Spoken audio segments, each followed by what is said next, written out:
into vibrate mode. I don't want to hear any cell phones like yesterday. And please do not applaud. I think we got rid of our applauder, so he was here yesterday.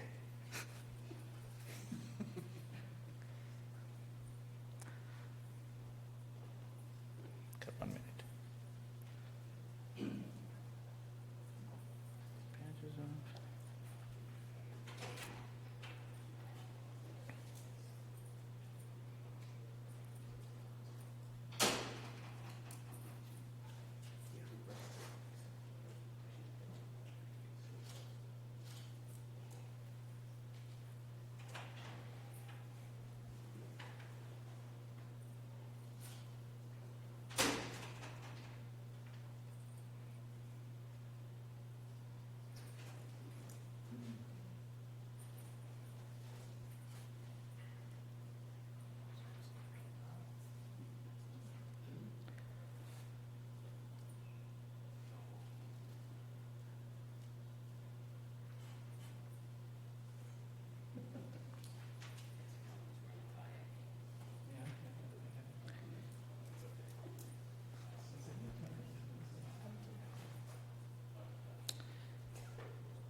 Okay. Good afternoon. Welcome to an interesting event here at the DPS. We call this the Science Writer Seminar. It's organized by the DPS Press Office with help from Rick Feinberg, who's the AAS Press Officer. Today we have a very distinguished panel from the New Horizons mission who are going to talk to us about what the mission is going to do and kind of like a preview, so what to expect, about next July when the spacecraft flies by Pluto. To my extreme right, we have Dr. Alan Stern, who is the principal investigator of the New Horizons mission from Southwest Research Institute. Then we'll have Jonathan Lunine from Cornell University, who's going to join us remotely. So Jonathan is on the speakerphone. Then we have Dr. Joel Parker, also from SWRI. He is the New Horizons mission co-investigator. Then we have Dr. Alice Bowman from Johns Hopkins. She is the missions operations manager for New Horizons mission. And finally, we have Dr. Hal Weaver, also from APL, who is the project scientist for New Horizons. So I'll invite the principal investigator, Dr. Alan Stern.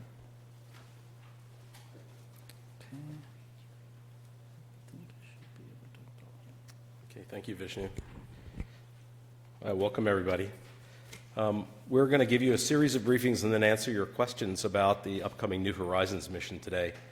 To tell you a little bit about what the encounter is going to be about, what the capabilities of the spacecraft are, why we're going. It's a pretty action-packed hour ahead in terms of briefings from these experts. But before we start that, I do want to just take a few seconds to congratulate the entire ESA Rosetta team on what they accomplished yesterday with Philae. Exploration is risky and exploration is exciting, and we're looking forward to bringing you the same kind of thing, not by going to a Kuiper Belt object that came to us, but by going all the way to the Kuiper Belt next summer. So, about New Horizons, I'm going to provide a broad overview so that you get the overarching look at what we're going to be doing in 2015, where this mission came from, why we're flying it, and then you'll hear more from each of the other speakers. Well, let me start with this cartoon, which is sort of our route of flight. This is really quite an epic journey. 3 billion miles across the entirety of our planetary system, from the inner planets to the middle solar system to the third zone, the Kuiper Belt. And for the first time, no voyage like this has been conducted since the epic days of Voyager. And nothing like it is planned again. We launched in January of 2006 from Cape Canaveral in Florida, flew a direct descent trajectory at record speed, 13 months to planet Jupiter for a gravity assist and science flyby, and executed that flawlessly. And then we proceeded across 8 long years across the orbits of Saturn, Uranus, and Neptune to intercept Pluto next summer. After the Pluto encounter, we hope to conduct the mission flying by small, ancient Kuiper Belt objects, but that's dependent upon our writing a proposal and that proposal being successful with NASA. Why are we here? We're here because the National Academy of Sciences Planetary Decadal Survey ranked this mission #1 on the A list for the New Frontiers program a little over a dozen years ago. And because of that scientific consensus that placed the exploration of the Pluto system and its context in the Kuiper Belt at the top of the priority list, a mission like this was funded. And you might wonder why such a mission to such a faraway place would receive such high priority. And it's hard to underestimate the revolution that's taking place in our view of the architecture and content of our solar system as a result of the discovery and the exploration from the ground of the Kuiper Belt. There on the lower left, you see a diagram which represents in blue the orbits of the giant planets, Jupiter, Saturn, Uranus, and Neptune. The red dots are actual discovered Kuiper Belt objects. For all that space of time, from when Pluto was discovered in 1930 until the 1990s, we wondered why Pluto was a sort of misfit in the architecture of the solar system. Why do we have 4 giant planets followed by a very small planet orbiting farther out? It turned out to be an observational selection effect. And as observing techniques got better, as we put CCDs on the back end of large telescopes and had fast computing to analyze large amounts of data, it became clearer and clearer that Pluto was not alone. The first such discovery of another Kuiper Belt object was made in 1992. By 1993, there were 4, and then there were 10, and now there are over 1,000. Those dots are actual positions of actual Kuiper Belt objects. Who's the misfit now?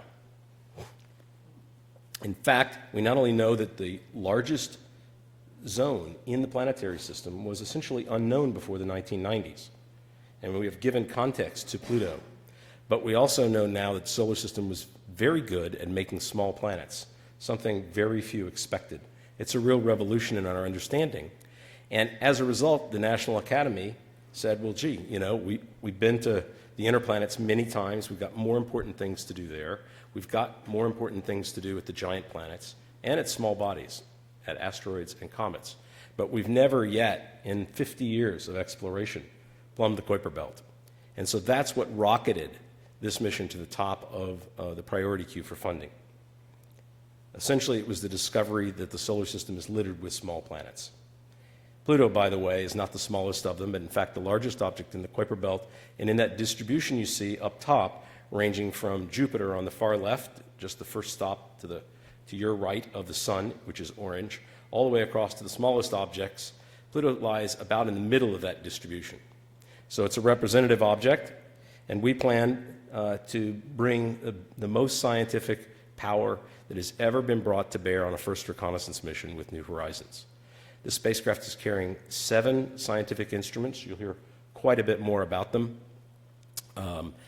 during the hour today. We have miniaturized these instruments into a set of packages so small that together they weigh less than just the camera on Cassini. And together, when we operate them, their combined power draw is less than half a 60-watt light bulb. That includes their microprocessors. And the power and capability of instruments built in the 2000s is just stunning compared to what was able to be done in Voyager days. For example, the infrared mapping spectrometer on Voyager had precisely 1 pixel.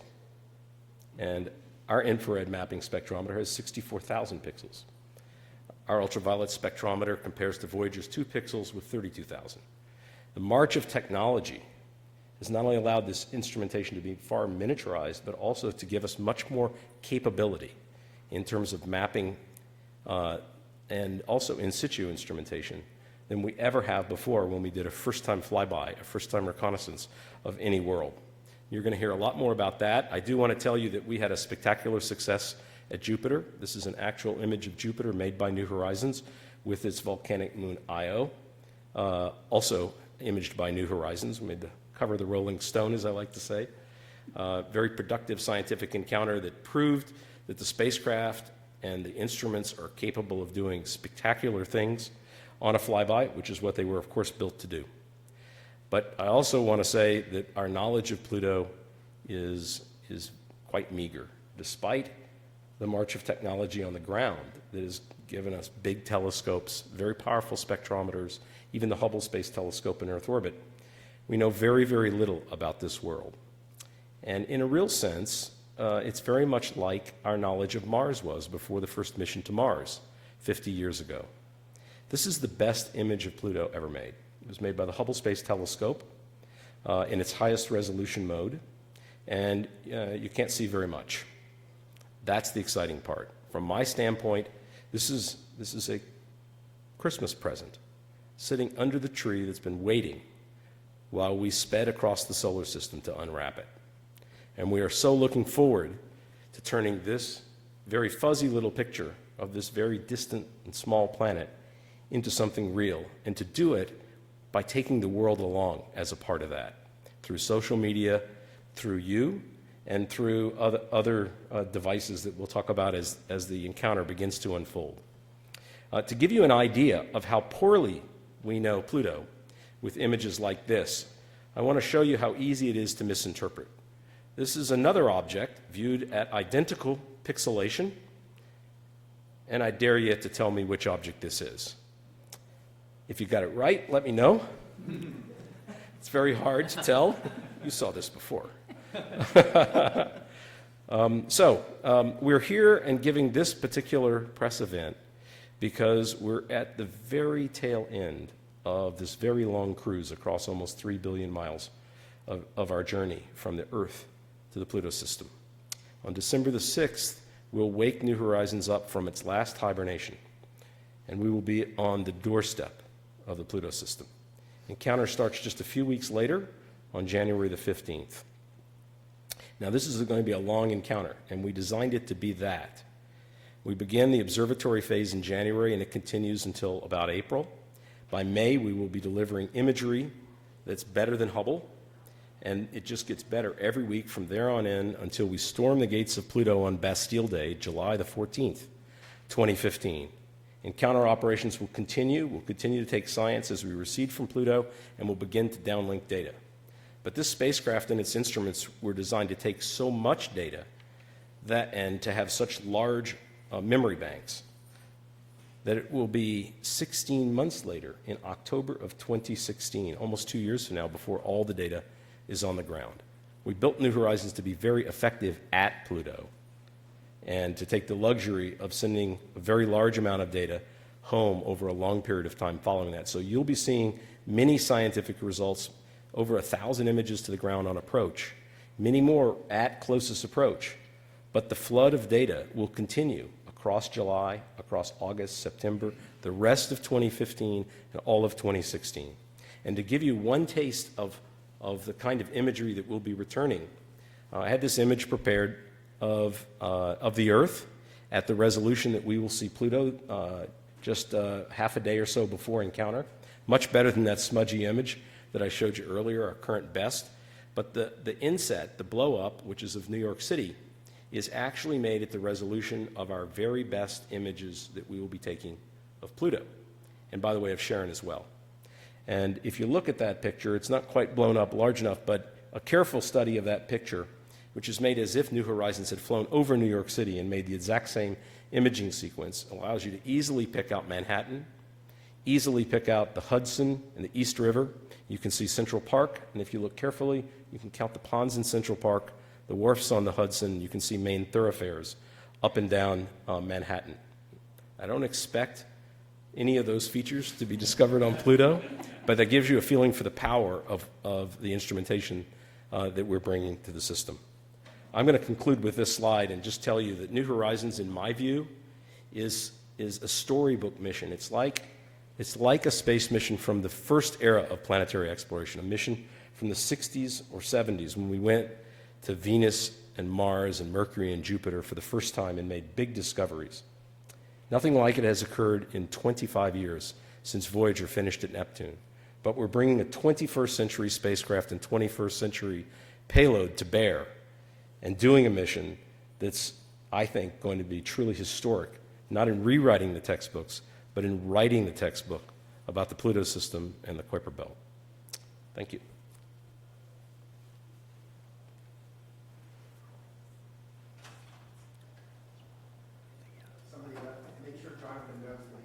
Vishnu, are you introducing him? No, you can. You want me to introduce John Lee? Yeah. Jonathan, are you there on the phone? I'm here. Shall I just dive right into it? I'll just say a word or two. Let me introduce Dr. Jonathan Lunine of Cornell University. Jonathan was the chair of the science definition team that NASA called together to define the announcement of opportunity, which we competed to win New Horizons. Jonathan. Okay, thank you, Alan. It's a pleasure to be with you by phone. I apologize that I could not be there in person. And if for some reason the audio is bad, let me know and I'll switch to my handset. Alan will flip the slides for me. If we could just show the title slide. My role here, I'm not on the New Horizons team, although I am certainly a great admirer of the mission and look forward to the results. But I was the chair of the Pluto Express, Pluto Kuiper Belt Express mission science definition team in 1995. And my role here is to give a short historical context of Pluto in the history of planetary exploration and to give you a sense of how long and difficult the road was up to getting the New Horizons mission started.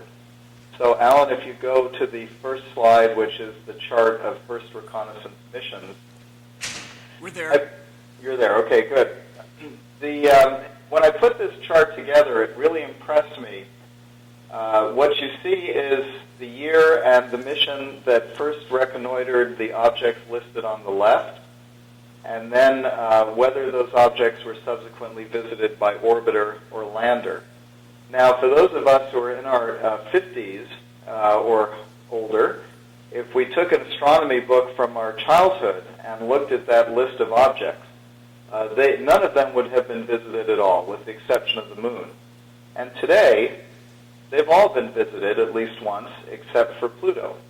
And what was somewhat surprising to me was that you could check off orbiter missions for almost all of these objects, except for Uranus and Neptune, and you could check off lander missions for everything but Uranus, Neptune, and Mercury. And thanks to ESA's fantastic accomplishment yesterday, we can put a comet nucleus onto that list with a check mark as well.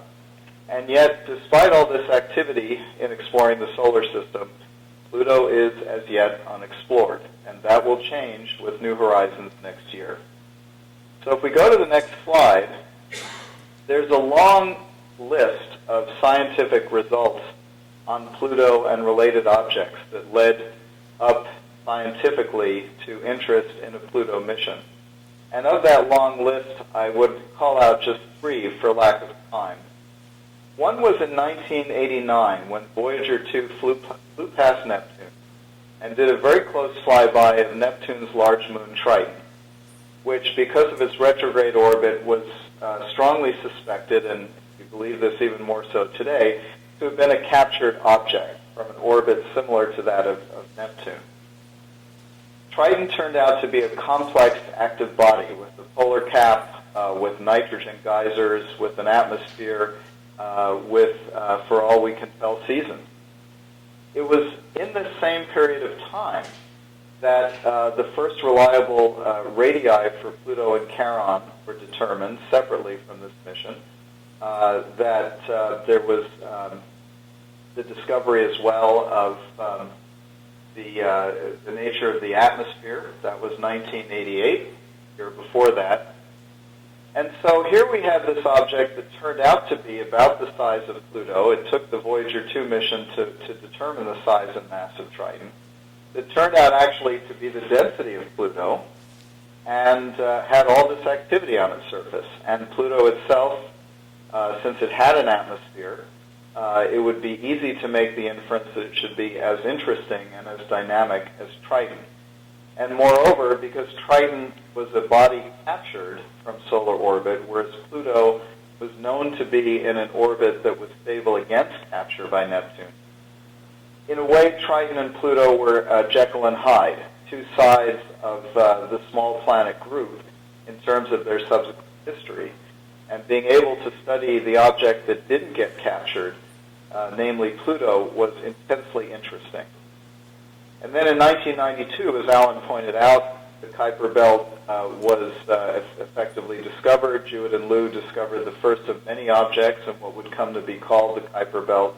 That put Pluto into a dynamical context as one of many objects in a particular resonance with Neptune, and it strengthened the argument that Triton was a body that was captured and luckily survived. And then in 1995, Hubble images indicated features, perhaps polar caps on Pluto, again driving home the point that this is a body with volatiles, with a surface atmosphere gas cycle and presumably seasons. And so we wanted to get there, first of all, before that atmosphere collapsed as Pluto moved outward from the Sun. And it was evident that we would be able to see many planetary processes occurring on this object. Now, at the same time as these and many other scientific discoveries were being made, if we go to the next slide, advisory groups were recommending exploration of Pluto from many different angles. And I've chosen 3 quotes. The first of these is from the Committee on Planetary and Lunar Exploration of the National Academy of Sciences in 1986, in its Outer Planet Exploration Report, stated that Pluto will be the only unvisited planet in the solar system after Voyager Neptune, and as a long-term goal, a Pluto flyby or orbiter is clearly of great interest. So at that early stage of our knowledge of Pluto, the National Academy said it will be the only unexplored planet, so let's go there and explore it. The Solar System Exploration Subcommittee in 1994 took a somewhat more scientific tack and said that the motivation for sending a mission to Pluto-Charon is in part based on the intense scientific interest and the potential for fundamental discovery. So here was a recommendation based on the extreme scientific promise that exploration of that system would provide. And finally, if we go to the next slide, the 1995 science definition team that I chaired recommended such a mission and pointed out the programmatic advantages of it. The quote that I've selected says that public excitement in Pluto has been high throughout the many years in which various Pluto missions have been studied, and that a Pluto Express mission will have little or no difficulty in maintaining a high positive profile in the public and political arenas, and hence be a valued asset to NASA's space science program. So here was the programmatic aspect that the U.S. exploring Pluto, the last unexplored planet, and in effect the first unexplored planet in the Kuiper Belt, would keep the U.S. planetary program in a strong leadership position. Now, despite all of these advisory accolades and the scientific discoveries, if we go to the next slide, getting to the point where New Horizons could get started was a very long and tortuous path. And what I've listed here are the names of mission concepts, none of which actually flew. The only one that actually flew is the one in italics at the bottom of the slide, with the dates in which they were studied, and the arrows indicate cost and complexity uppers or downers from the previous mission, in effect, suggesting how the scope has gone up and down. Voyager Pluto was a real possibility. One could send one of the 2 Voyagers to Uranus and Neptune after Saturn encounter. That happened. But you couldn't reach Pluto with the same spacecraft, so the other Voyager would have to be sent to Pluto. This, however, would have prevented that Voyager from making a very close flyby of Titan, which was a high priority in the Saturn part of the mission. And so that opportunity was foregone. It was not used. Now, as Alan has pointed out, the instrumentation on New Horizons today is vastly better than what was on Voyager. And I would also point out that without the Voyager-Titan encounter, it would have been very hard to build the case for what became the Cassini-Huygens mission, arguably one of the most successful planetary missions in history.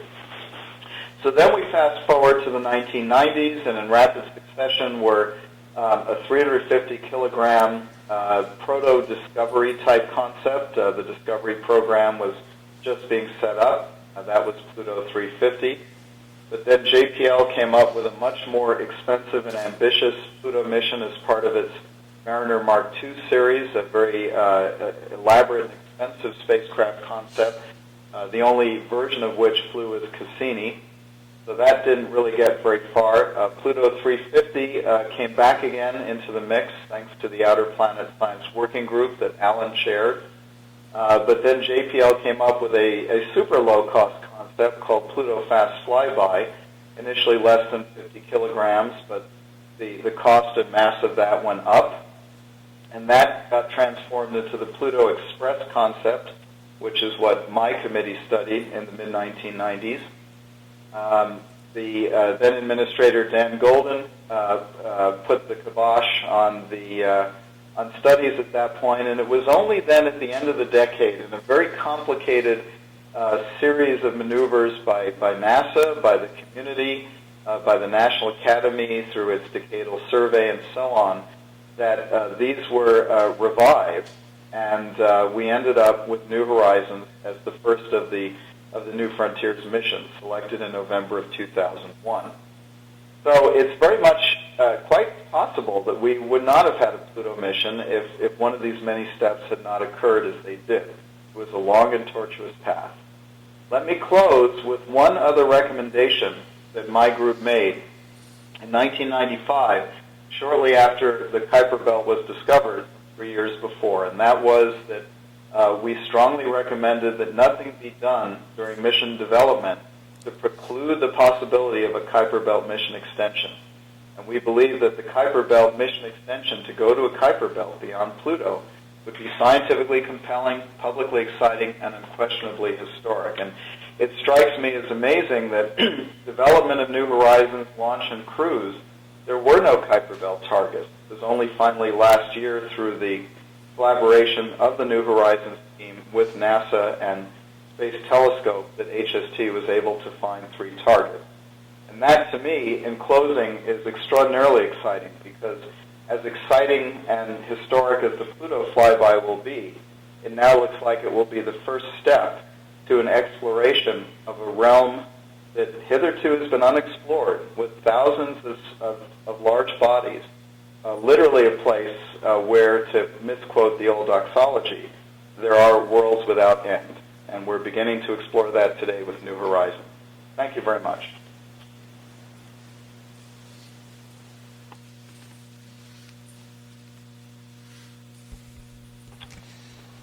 So hello, I'm Joel Parker. I'm a co-investigator on the New Horizons mission, and I'm also the project manager on one of the instruments, Alice, that I will be speaking about in a minute.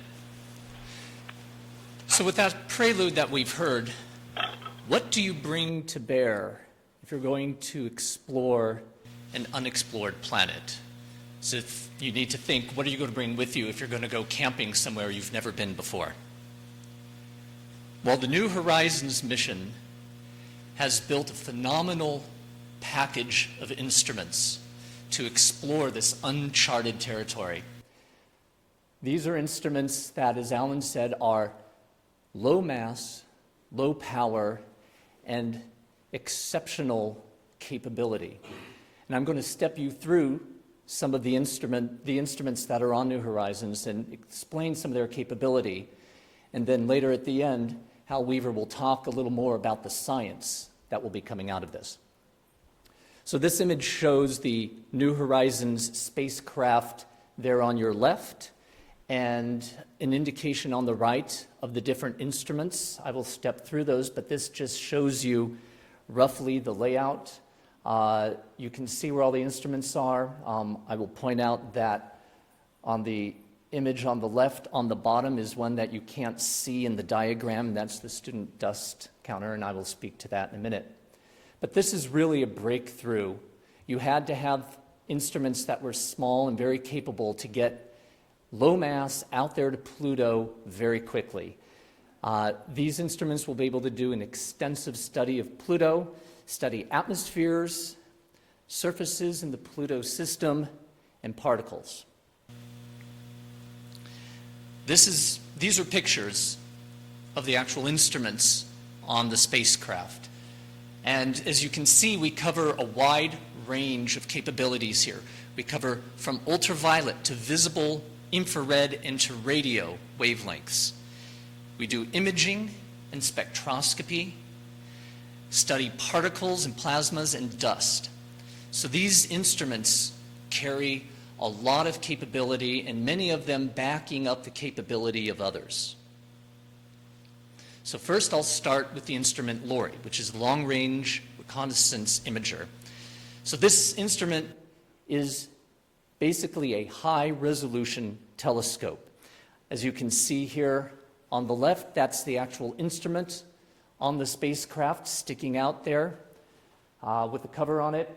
The science to be done with this, the science goals with the Lorry instrument, are looking at the sizes and shapes of the bodies in the Pluto system to map those surfaces to very high resolution, search for evidence of activities such as cryovolcanism. And I show there on the right an image that was taken by Lorry during the flyby of Jupiter, showing an active volcano on Jupiter's moon Io as an example of this type of volcanism that we see in places other than on the Earth. Hunt for new satellites and rings to a sensitivity that can't be done from around Earth. And also, Lorry will be involved with doing the navigation for the New Horizons spacecraft. Next on the chart is Ralph. This is a bit of a twofer. It's two images packaged into one name. We have the multispectral visible imaging camera called MVIC and the linear etalon imaging spectral array that's called LISA. This instrument has a lot of capability for doing science spectroscopically and imaging. It will do geology and composition mapping on Pluto and the Pluto system. It's going to look for hazes and study temperatures in the Pluto atmosphere. And it is also the backup navigation imager. As I said, many of the capabilities on New Horizons are redundant. The ALICE instrument, the one that I'm a project manager on, is an ultraviolet imaging spectrograph. So this breaks up ultraviolet light into an ultraviolet rainbow, and we look for the distinct fingerprints of composition of the chemicals in the Pluto system, in the atmosphere, and on surfaces. This spectrograph is able to observe in two modes. One is called histogram. It's basically a snapshot showing a wavelength in the ultraviolet. And vertically, as you can see in this image on the lower right, along the slit, we actually get spatial information as well. We also have pixelist mode, which measures each photon as it comes in, time and place. The science to be done with ALICE is studying atmospheric properties and abundances. It will also be able to study the ultraviolet reflection of surfaces. Next is REX. And again, this is a 2-for-1. REX, the main antenna on the spacecraft, of course, communicates to Earth at the Deep Space Network, the DSN. But REX is an experiment in itself, using that antenna to study the pressure and temperature of Pluto's atmosphere, surface temperatures, and the mass of the Pluto system using the radio communication.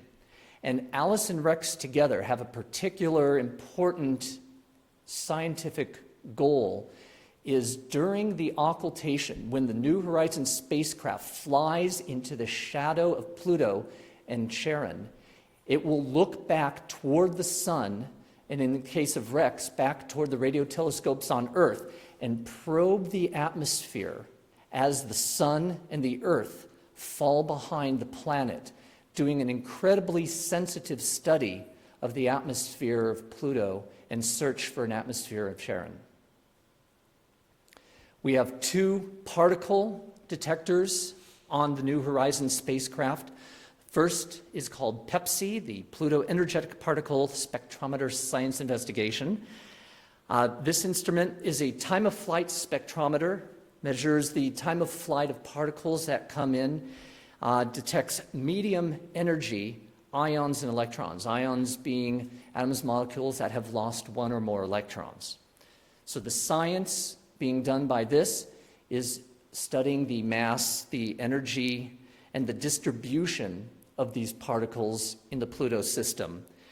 The interaction of these ionized particles in the Pluto atmosphere and the solar wind that is impinging on Pluto, and what that interaction region is like.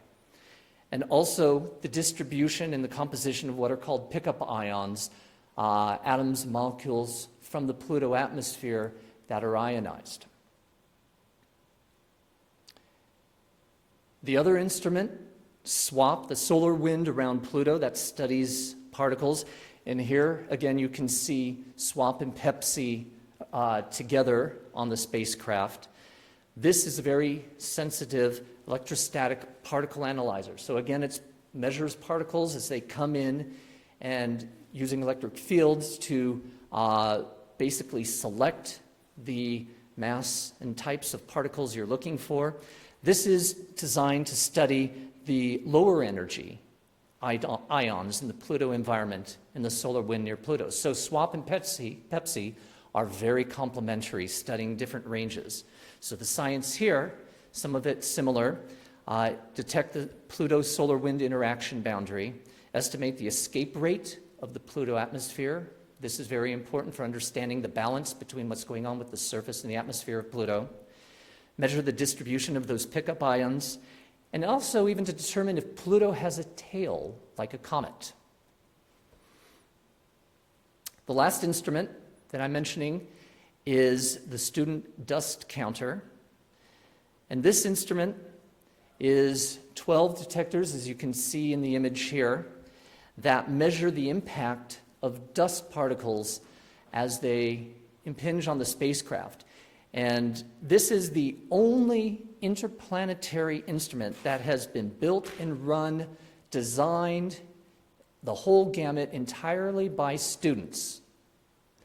And I think that's really an incredibly special part of this instrument. Not only will it be able to do the science of studying the dust along the path through the solar system from Earth to Pluto, so we can understand more about the system's disk, but it is also the most distant now dust detector ever flown, and this is giving students a chance to do the real thing. And I guarantee that this group of students that you see here are going to be standing up here in front of you 10, 20, 30 years from now talking about their new instruments that are flying maybe on on missions we haven't thought of before. And we are building the next generation of the space scientists. So I think this, as much as other parts of the New Horizons mission, is going to be the legacy of the mission and continuing on to future generations. Thank you.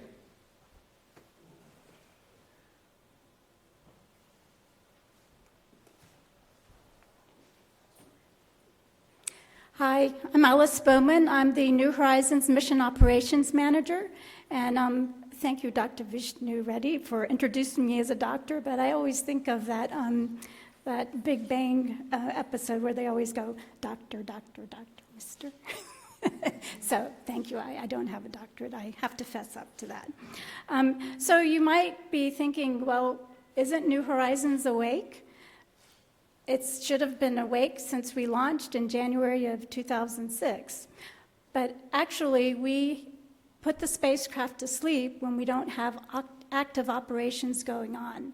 And so you heard earlier about the many missions that NASA funded that actually did not make it to launch day. And so one of the reasons we believe New Horizons was able to launch and get very close to Pluto, we're only half a year away, is because we adopted hibernation as part of our mission concept early in the phase of planning this mission.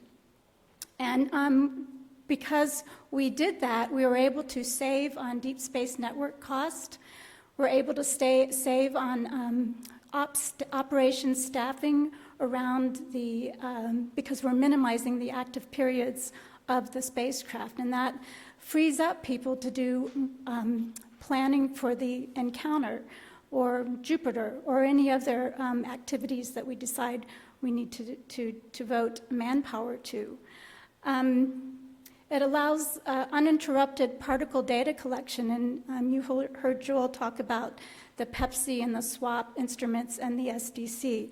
Those instruments are on during hibernation, and what this means is that because there isn't any kind of active operation going on where we have to switch power loads on the spacecraft and possibly disrupt data collection of these particle instruments, they get a long period, however how long we're in hibernation, they get this long period where they can collect uninterrupted science. And I guess the thing I had skipped this one, conserve spacecraft component lifetime, because the next slide will illustrate that. When we're in hibernation, we turn off many of the components of the spacecraft. And so this is just an added benefit. It wasn't something that we needed to do, but it helped us conserve. And so this next slide shows you, this is a very busy diagram. It's all the components on the spacecraft.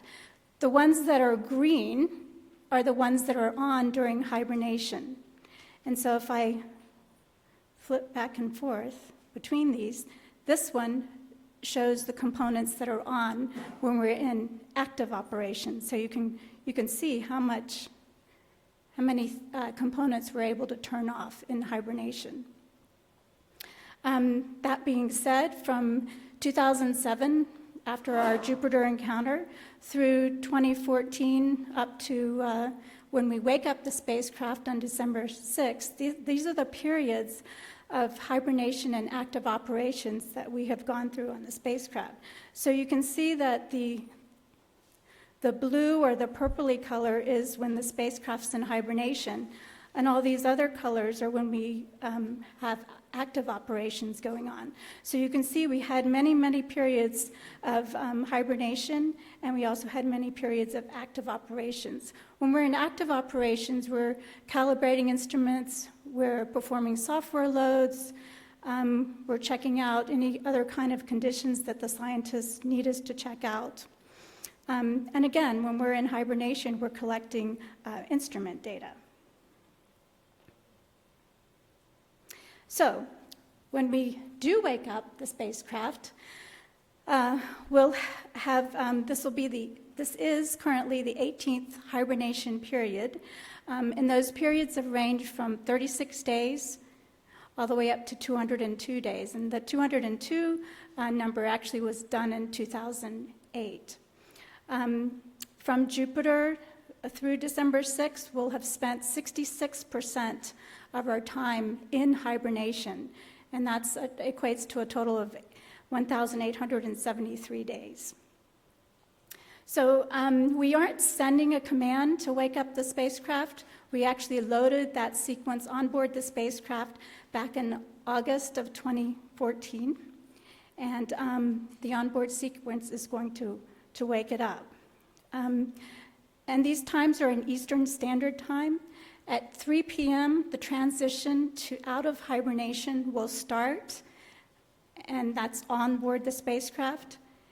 About an hour and a half later, the spacecraft is programmed to send a signal back to Earth.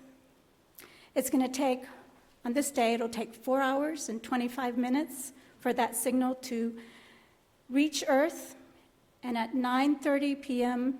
at APL's Mission Control Center, we will receive that signal, and the spacecraft will be officially awake.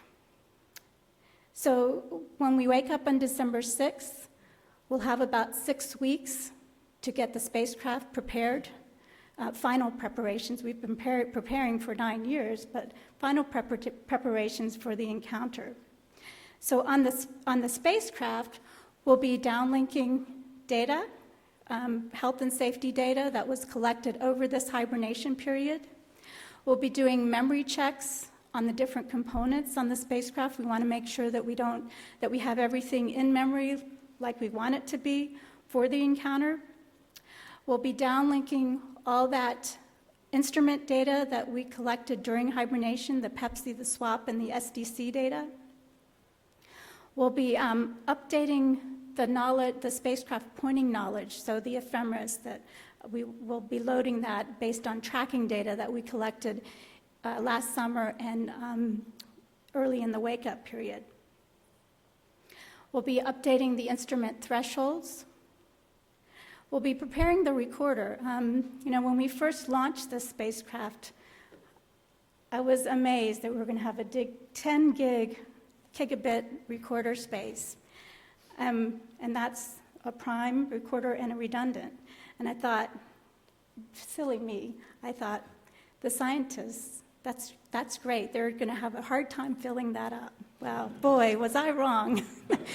So you heard Alan say that it was going to take 16 months to get the data down. Well, it's a little bit even worse than that, because it's 16 months from 10 days out, plus a little bit of data they're going to carry over into the recorder space. So from 10 days out and collecting through the encounter period, 16 months to get that data down. So it's pretty amazing. There's a lot of interesting data that the scientists want to collect, and operations team is here to support them. So preparing the quarters is very important.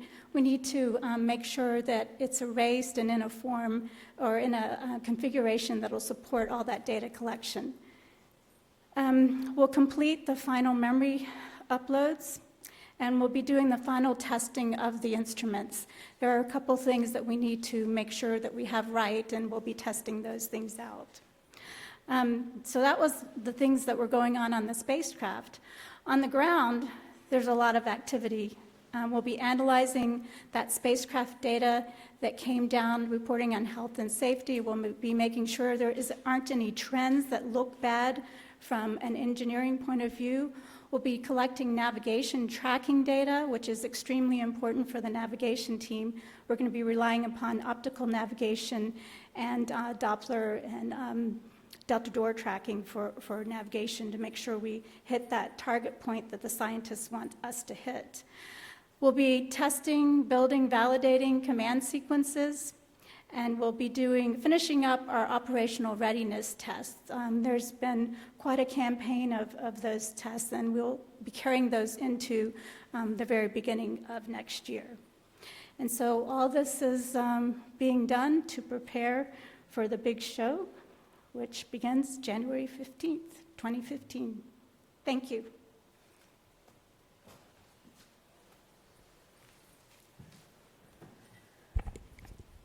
Okay, thanks, Alice.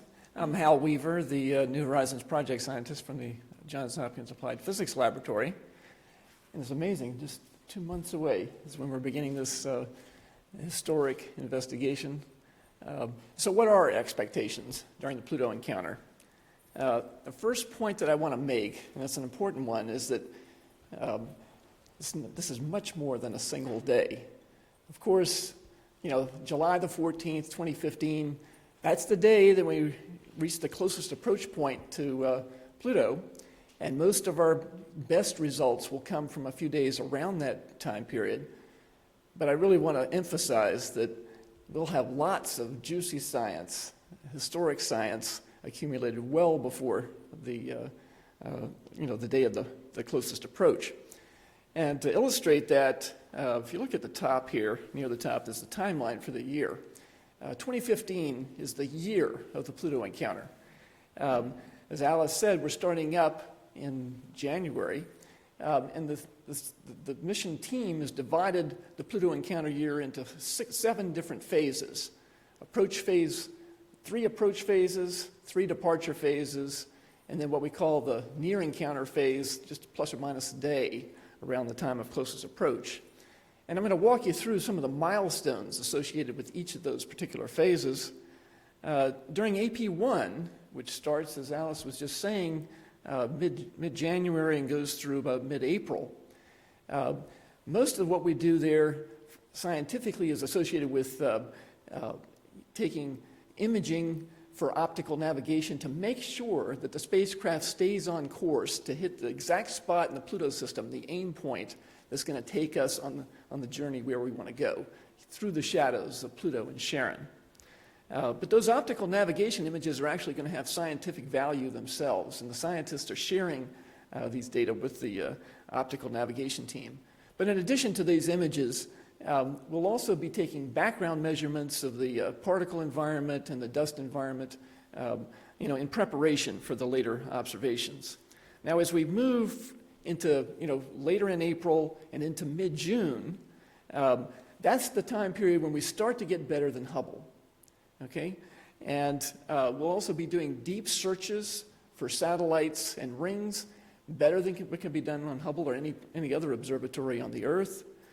And then it just gets better and better and better as we're getting closer and closer to Pluto. During approach phase 3, starting up in mid-June and running into early July, we're going to be able to do real geology. And then, of course, at the time of closest approach, it's going to be astounding. It really will be. We're going to be transforming Pluto from this pixelated thing over here to the right into a completely new world with complexity and diversity that we can't even imagine. And then finally, as we pass by Pluto, we'll look back. We have some very interesting observations actually during the departure phase. We'll look very sensitively for rings at Pluto at high phase angle, where we see these little slivers of Pluto, and look for evidence of haze in the upper atmosphere, specular reflection off the surface.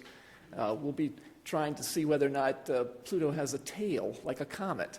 And we'll do some calibration of the instruments and then a lot of playback of the data in that phase. So, what do we have here? It really truly is revolutionary. For this mission, you cannot say, been there, done that. We've never been to making an in situ investigation of an object in the Kuiper Belt. We've got 6 for the price of 1 here for the Pluto system, of course. And then it'll never happen. I don't think it's going to happen again in our lifetime. So it really is a unique opportunity. We've got 6 months of encounter science, exceeding Hubble resolution for about 20 weeks. We'll be mapping Pluto and all 5 of its known satellites, mapping surface temperatures, making composition maps of Pluto, Charon, and Nix. We'll be studying in detail Pluto's atmosphere, measuring the temperature profile in the atmosphere, the composition, and also measuring the escape rate. Pluto does have some of its atmosphere just basically flying off, and we'll measure exactly how much there is flying off. And then also, we'll use the imaging data to glean from those data something about the interior structure of Pluto and Charon. Whether or not these are differentiated bodies, meaning that the densest material collapsing into the core, forming a core mantle type of interior structure versus maybe the same from the surface all the way down through. This is an example of just a couple of the observations that are planned near the time of closest approach. These little pink rectangle squares here overlapping each other is a mosaic that we paint across Pluto near the time of closest approach at 3/10 of a kilometer per pixel. That's the kind of observation that we do. What we're doing, the investigation is in stereo, in color, and high definition, only to be done by a flyby spacecraft. Over here to the right, we have another kind of an observation where we're sweeping across Pluto with this our color camera, measuring the color of Pluto over its entire surface, sunlit surface, and then you see the little footprint here of the Lorry instrument. It's that time we have this little postage stamp that's about 70 meters per pixel for that particular image. So when are you going to be able to see these data? Now, we've been waiting 9.5 years since launch to get there. And we figure we can wait a little bit longer because it's really important during the Pluto encounter itself to have all of the instruments pointing at Pluto, optimizing the scientific return, getting all of the data that we can possibly squeeze out of this mission, instead of turning back to the Earth and sending the data down. So we're going to make you wait a little bit longer, as Alan was saying and Alice were saying, it's going to take a long time to get all the data down. Nevertheless, we realize that just as you're anticipating and really want to see what we got out of this mission, we are too. So we've picked out a representative sample from every single one of the instruments to send down to Earth around the time of closest approach. And there's a little timeline down here at the bottom showing the data arrival time in Eastern Daylight Time, okay, when they actually hit the Earth. And so we'll be presenting these data to you shortly after the day of closest approach. And just as a couple of examples, here's a picture of Sharon as it would appear in the Lorry field of view. The Lorry field of view is this cyan box here, so it's nearly filling the field of view. Many hundreds of times better resolution than you can get from Hubble. And then here's that little mosaic that we were talking about earlier. We'll send down a few of the footprints, 3 of the footprints from that. And once again, just look at the dramatic improvement in the information content that you get from what we have now to what we're going to get. This is representative here to the right, to the 0.6 kilometers per pixel. That's the resolution we're going to get with our color camera over all of the sunlit surface of Pluto. And then for small portions of it, we'll get down to this kind of resolution. Of course, this isn't Pluto. This is Europa, Jupiter's moon Europa, an icy surface that might be similar to some of the things that we'll see in the Pluto system. I was mentioning, searching after we fly by Pluto and look back at high phase angle. You see a little sliver of Pluto here and the instruments placed over here. Well, one of the motivations for this is what happened when Voyager flew by Triton, which is considered as sort of a Pluto look-alike, basically, a twin. And see this haze layer above the surface of Triton? We think there might be a similar thing in Pluto, so we're going to be looking for that. As we talked about earlier, we have these plasma instruments that look for charged particles. We want to know whether or not Pluto behaves more like Venus, with very little outflow of its atmosphere, versus a comet, where you have a fairly large amount of atmosphere coming off and the formation of structures like you see over here to the right. And the New Horizons instruments are going to answer those questions. And then we have many more things that we're going to be doing. We'll have these searches, much more sensitive than what we can do from Earth-based observatories for small satellites and rings.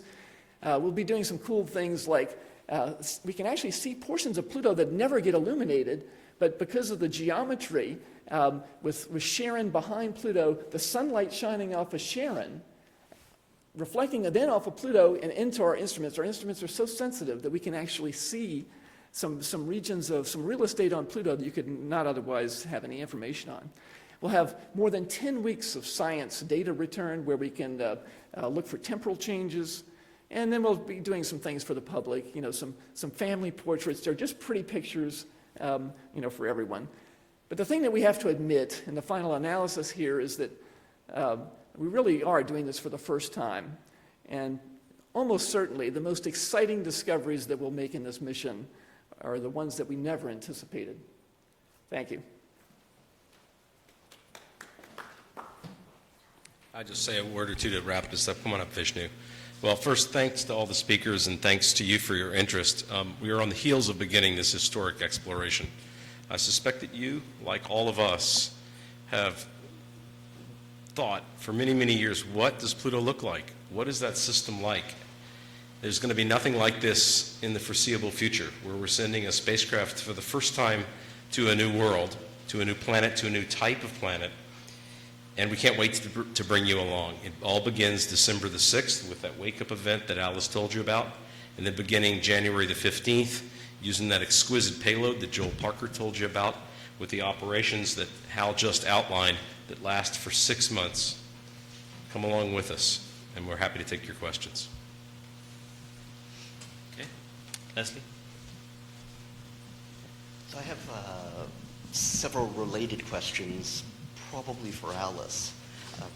I'm Leslie Sage from Nature. So you generate power on board with an RTG, so there's no particular need to conserve power. And So I wonder about the hibernation because, you know, there's going to be some risk to cosmic ray damage to the computer memory that instructs it to wake up. And what is the model prediction? What level of risk is there? Are you asking me what kind of risk are we assuming when we put the spacecraft in hibernation? Yes. It's actually a very safe state for the spacecraft. It's a spin-stabilized spacecraft, and that's the mode we put it in when we're in hibernation. We have our autonomy subsystem that is monitoring for different faults that might occur on board the spacecraft and will alert us on the ground if something were to happen. We have, in hibernation, we have weekly beacon contacts that are about an hour and a half long. So we pre-program the computer to send out a beacon tone to Earth. And if we detect something other than what we've defined as a green tone, then we can come up and command the spacecraft into a safe state. We also have monthly 10-bit telemetry tracks, which are monitoring or will send down the most critical points for each subsystem, so we can monitor those and see if there's any trend that is not good. Did that answer your question? No. No. So you've obviously modeled this, right? Well, let me just say, we've been doing this. It may have escaped some in the audience, but we're making the 18th exit from hibernation. Yeah. Over these 7 years, we've done this a lot, and I don't think there's any worry in the project about whether the 18th time is different than the first 17. Okay. You just never know when you're going to get a 10 to the 19 EV cosmic ray hitting things. Sure, and all the spacecraft electronics carry something called EDAC, that's error detection and correction circuitry. Even when the spacecraft is hibernating, those circuits are constantly looking at the memory checksums and determining whether there's been a bit flip due to something like a single event upset. Whenever there's a single event upset and a single bit change, it can correct it because the information to correct it is embedded in the EDAC coding. If there's ever a double bit, and that's actually happened in flight, the spacecraft can recognize that, and then it calls for help from home, and Alice and her team jump right on it. And that's happened a couple of times in 9 years. It's very rare. I wish I could get a computer that would do that only a couple of times in 9 years. If you know where I can, let me know. Other than on New Horizons. It's on its way to Pluto. Yeah.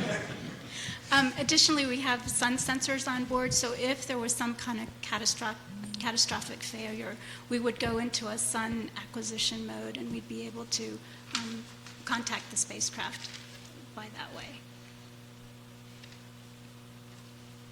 Tom. Tom Beal with the Arizona Daily Star here in Tucson. I have a frivolous question. Ralph and Alice, is there a Jackie Gleason fan here? He's old Yes. enough to know. There's a story behind that. Ralph and Alice were originally one instrument with a different name, a big acronym that stood for Pluto Exploration Remote Sensing Investigation, PERSI. And as it happened, as we got further and further into the design, it became clear that we could do things at lower cost and with some technical improvements as well by splitting the infrared from the ultraviolet. And since we split the pair, and the UV on another spacecraft, another instrument like this was already called Alice, we thought of the honeymooners. It's that simple. And now my real question, which also might be frivolous to some of you. This began as a mission to the planet Pluto. Do you still consider it a planetary mission? Of course we do, and I'd like to have a show of hands on this team for Pluto as a planet. You know, let me say something. Astronomers don't do planetary science very well, and frankly, planetary scientists don't do astronomy very well. And after a decade of derision, I think the IAU has heard from planetary scientists quite a bit that we consider these objects to be planets, a whole new class of planet. We're pretty excited to be the first to go and explore it. Yeah, I was going to raise my hand. I like to think of Pluto as having dual citizenship. You know, I still think of it as a planet in a very classical sense, but What we didn't know until later was that it was the first of this new class of a third region of the solar system that we had never seen before. It was telling us something, and we just didn't know until we found out later in the 1990s. So it's not only the last planet, it's the first Kuiper Belt object. And it's also true that I think the consensus has developed that we're called dwarf planets. Pluto is a dwarf planet, but everybody agrees with that. The only discussion is really, is a dwarf planet a planet? And it seems silly to say that, to have planet in the word and not, say that it's a planet, A dwarf star is a star. Martin Radcliffe, freelance for Astronomy magazine. I'm curious about the data download to Earth during AP2 and AP3. Once we get past the really high resolution of Hubble images, what are the rates at which you're sending down images that, say, people like us or people in planetarium industry can put on their domes and show the public, and what kind of things can we expect? You'll be seeing them shortly after they're taken. We're going to be making movies as we get closer and closer and Pluto gets bigger and bigger. We'll show you the development, as how we're, it'll get more and more interesting. And then we'll share that.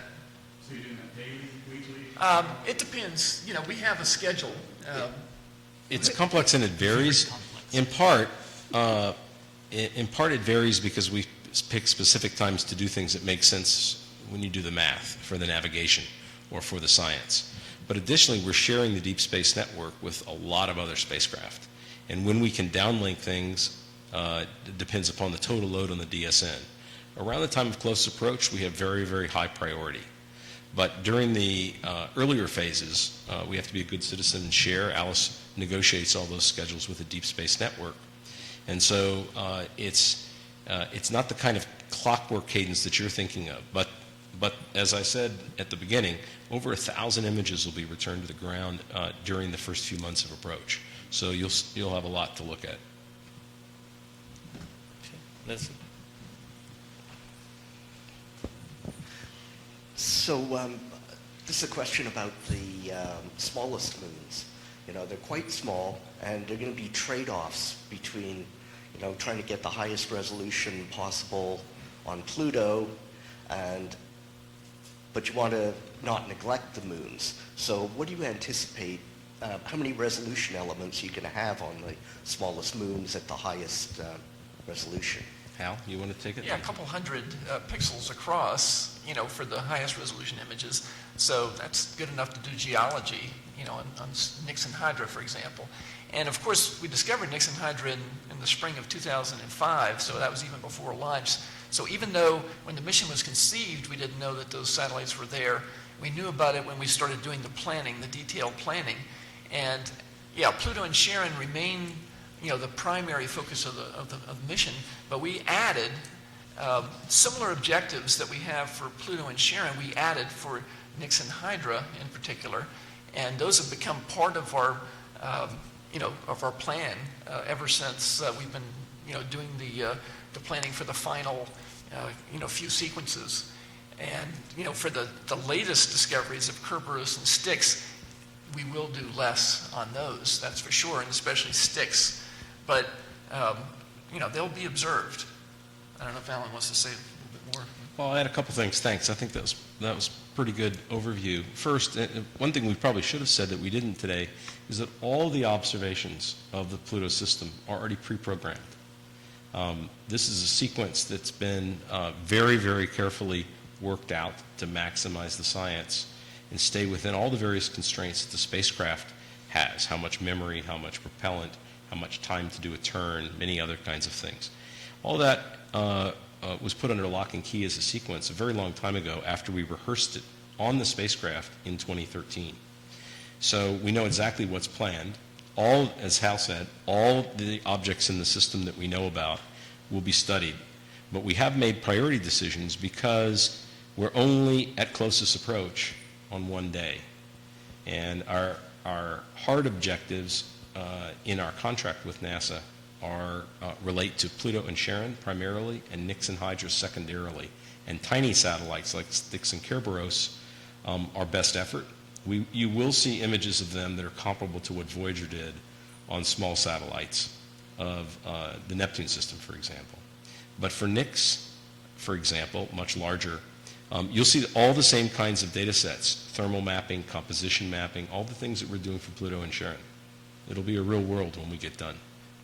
You're probably going to discover new satellites and probably rings on the approach. We may. So if everything's pre-programmed in, what do you do about those? So actually, we thought about that hard, and what we've done is we planned a whole series of observations that plaster the system at increasing sensitivity with imagery to make those discoveries and to repeat the imaging sequences enough times that we can get the orbits, information about the light curves. We even plaster the system with color images so that we can go back in the archive on board the spacecraft and pick out where those satellites that were not known before approach. Once we find them, we go back into the color archive and find them and get the color imagery. Okay, Rick, you have questions? Well, Kelly Beatty from Sky and Telescope had a question online, but actually it's pretty much the same question that Leslie just asked, which was, what is your capability to deal with surprises as you're flying through the system?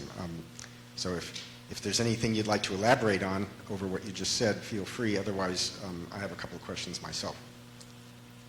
If you think we handled that, we can go on to your other questions. Okay, well, this is Rick Feinberg from the AAS. There was one bullet point on one of Alice's slides that I didn't understand. It said something about updating instrument thresholds, and I just wasn't clear what that meant. Can you elaborate? Sure, and Joel might be helping me on this one. The instruments set their thresholds so that they can detect different light in the solar system, and so if those thresholds aren't set for what we think we're going to see at Pluto, then you either won't get the image or you'll be oversaturated. So it's like exposure times, in a sense. Yeah, there are certain parameters that you can set for the instrument, and we always want to make sure that they're set in such a way that the instrument is running in an optimal way. So, we make these adjustments. We've made some adjustments like this before as we've done calibrations and things like that. And this is just to make sure that everything goes very smoothly during the encounter.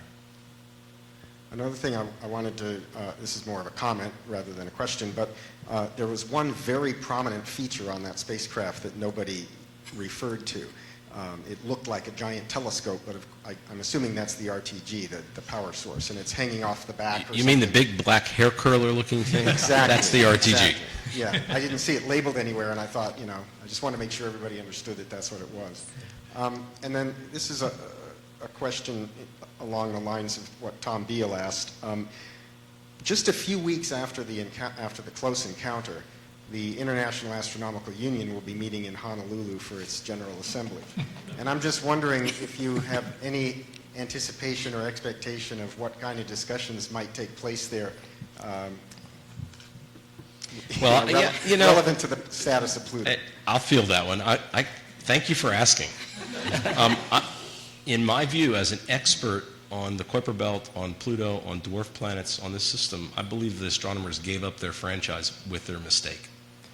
It is now past the planetary sciences and planetary scientists to decide what the nomenclature is, and I believe that the IAU has become irrelevant in this. And if you go stand in the room during the Pluto sessions, you'll hear people calling it a planet in natural discourse because they don't know what else to call it. And so time has sort of passed the IAU by. If they want to catch up, they can. The scientific community is going right ahead, calls it a planet. Now, there's another matter related to that. Well, how about the public? Rick Menzel from MIT, who's on this science team, said something I thought very succinctly and very well. He said, perhaps the biggest discovery of the New Horizons encounter next July for the public will be that they will discover that it was a planet all along. Okay. Any more questions? Actually, Kelly came back with another question. Okay. So this one's from Kelly Beatty. I don't understand all the words in it, so I'm just going to read it verbatim, because Kelly knows planetary science better than I do. What instrument capability is there for something completely unexpected? For example, I think Mariner 10 carried a UV filter just because, Voyager had Reed-Solomon encoding, that's the part I don't understand, just because, and so on, that turned out to deliver bonus science not anticipated at launch. So I guess he's asking, to go a little bit beyond just taking extra pictures and that kind of thing. Well, I'll take a stab at that question. When we architected the payload for this mission, we thought very, very hard about Eyes Wide Open. In fact, there was a Stanley Kubrick movie about that time called Eyes Wide Shut, and we certainly didn't want to go there. So we have brought along very general kinds of instrumentation, the kind that you bring on a first reconnaissance mission. And the objectives for this mission are very different from most missions that NASA or ESA or other agencies fly today.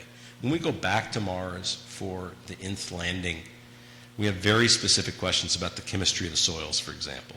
And the scientific objectives are about answering those very specific questions. What NASA put in this announcement of opportunity that we responded to and that other teams responded to is very general. Map the surface of Pluto and its satellites at this resolution with this signal to noise, this color capability, this dynamic range. And across the field, from the thermal mapping to the composition mapping to the atmospheric studies that we do, to searches for new satellites and all the other things you heard about, the entire payload was architected, and I think part of the reason that we won is because we put together not only a credible concept for doing it on cost and on schedule, but by having a payload that could, by dint of its capabilities, make unexpected discoveries. And when you combine that with a very powerful and very well thought out sequencing that the team has put together with years of effort and years of critique and peer review to make sure that we can eke out the very best that this spacecraft and its payload can do, I expect we're going to find lots of surprises. That's the actual most common thing on a first reconnaissance mission, is that we find things that we didn't expect just by going and having a look with powerful instrumentation.